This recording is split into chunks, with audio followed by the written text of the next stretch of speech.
తూర్పు గోదావరి జిల్లా కొత్త కలెక్టర్గా బాధ్యతలు స్వీకరించిన కీర్తి చేకూరి మాట్లాడుతూ ప్రజల సమస్యల పరిష్కారానికి కృషి చేస్తానని, రాష్ట్ర ప్రభుత్వం అమలు చేస్తున్న సంక్షేమ పథకాలు, అభివృద్ధి కార్యక్రమాలు విజయవంతంగా అమలు చేస్తానని తెలిపారు. రానున్న 2027లో గోదావరి మహాపుష్కరాల నేపథ్యంలో ఇప్పటి నుంచే చర్యలు తీసుకోవడం జరుగుతుందని పేర్కొన్నారు. విశాఖపట్నం స్వస్థలమైన కీర్తి చేకూరి 2016లో 14వ ర్యాంకుతో ఐఏఎస్గా నియమితులయ్యారు. గతంలో చిత్తూరు జిల్లా అసిస్టెంట్ కలెక్టర్గా, మదనపల్లిలో సబ్ కలెక్టర్గా, ఉమ్మడి తూర్పు గోదావరిలో జాయింట్ కలెక్టర్గా, గుంటూరు నగర మున్సిపల్ కమిషనర్గా విధులు నిర్వహించారు. నేను ఈరోజు తూర్పుగోదావరి జిల్లా కలెక్టర్గా బాధ్యతలు స్వీకరించాను.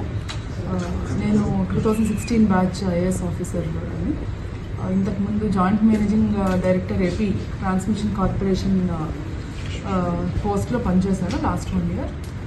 ఈరోజు బాధ్యతలు ఇక్కడ స్వీకరించడం జరిగింది. ముఖ్యంగా ఫోకస్ పబ్లిక్ గ్రీవెన్సెస్ మీద, ఇంకా రాష్ట్ర ప్రభుత్వం చేపట్టిన డెవలప్మెంట్ అండ్ వెల్ఫేర్ స్కీమ్స్ మీద ఫోకస్ చేయడం జరుగుతుంది. అదేవిధంగా మనకి గోదావరి పుష్కరాలు మీద కూడా ఇప్పటి నుంచి దానికి సంబంధించిన ఇన్ఫ్రాస్ట్రక్చర్ డెవలప్మెంట్ అంతా కూడా చేయడం జరుగుతుంది.